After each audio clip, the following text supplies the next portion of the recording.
И здравейте, потребители на YouTube, аз съм Скулбрика и днес ще ви покажа как да си изтеглите хак за GTA Samp мултиплеер, по-скоро Blast Hack, ето го и него.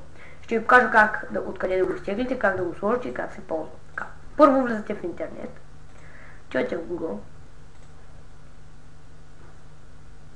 така, пишете Samp Blast Hack, ето го и него, Blast Hack.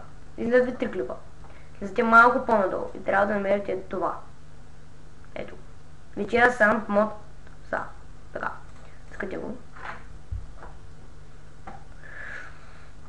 И трябва да се покаже нещо такова. Това е какво може. Така. Слезете малко, много малко по-надолу и трябва да има ето това. Samp Mod SA версията и сайта. Ето го. Просто го цъкате. Това препраща. Това вече не трябва. И трябва да ви излезе ето това. Така.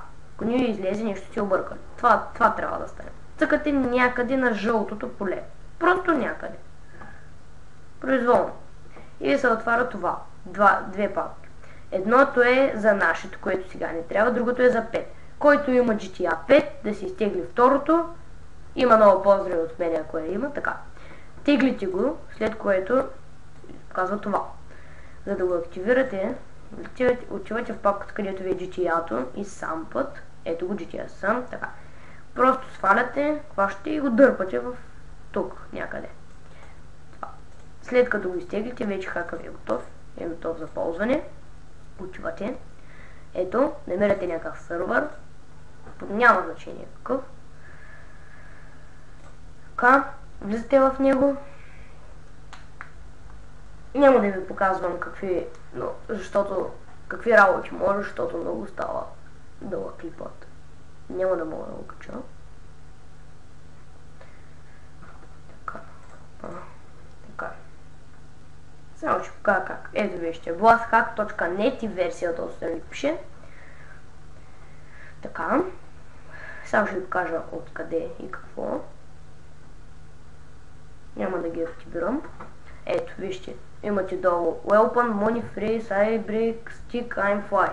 Да летите aimbot, когато стрелите направо в главата му. iBreak, да минавате през стените, нагоре-надолу. Freeze, да стоите на едно място без да го убиват. Money, така. Цъкате F11 и ви взете това. Първо ви дава jetpack, GTA, cheats, всякакви Money, Health, всичко убиха. Weapons, такива простоти и всякакви. Така, телепорт, с телепорта до който искате и така. Пак цъкате F11, то са маха. Добре, това беше от мен. Пишете коментари, лайкове, да игра с нещо друго. League of Legends имам, много игри имам, Minecraft, всякакви. Пишете да правим нещо, да правя какво ви показвам. Няма проблем, много хакове имам, ще ви покажа. Това беше от мен, чао!